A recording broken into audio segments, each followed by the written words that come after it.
Auxiliaire puériculture, mode d'emploi.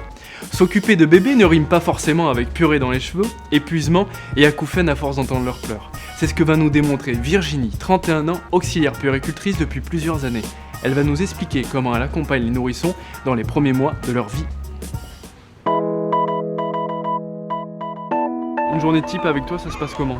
On accueille les enfants de 7h30 à 9h30. Et ensuite, en général, on a l'activité. C'est soit une activité d'éveil, soit une activité cuisine.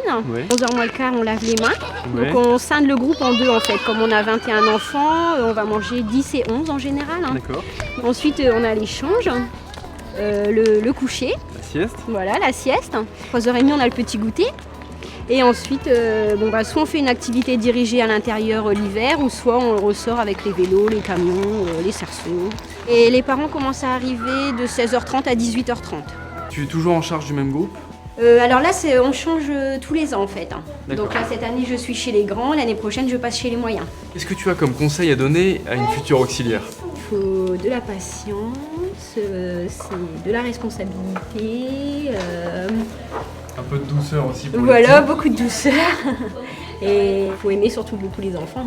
Parle-nous des activités, ça change souvent, ça se passe comment? En fait, on a un fil conducteur par mois en général. Ouais. Donc là, par exemple, ce mois-ci, c'est la plage. Donc on est en train de fabriquer un livre sur la plage avec une petite princesse. Et donc, suite à ça, on organise une sortie familiale avec les parents. Qu'est-ce qui te plaît dans le métier?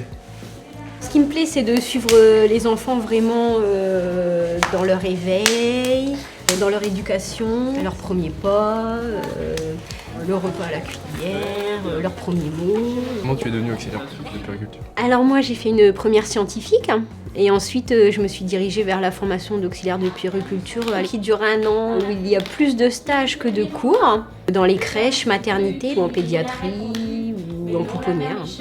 Un projet personnel de devenir éducatrice de jeunes enfants parce que c'est l'évolution logique de la formation d'auxiliaire de puériculture. J'ai fait ma demande l'année dernière de VAE d'éducatrice de jeunes enfants, donc validation de l'acquis et de l'expérience professionnelle. Voilà, être auxiliaire puériculture, c'est aussi être le témoin des premiers éveils d'un enfant. Pour exercer ce métier, l'amour du travail des tout-petits n'est pas suffisant. Il faut de la patience, de la douceur et la disponibilité. Il faut aussi être à l'écoute des parents qui vous confient la garde de leur petit ange.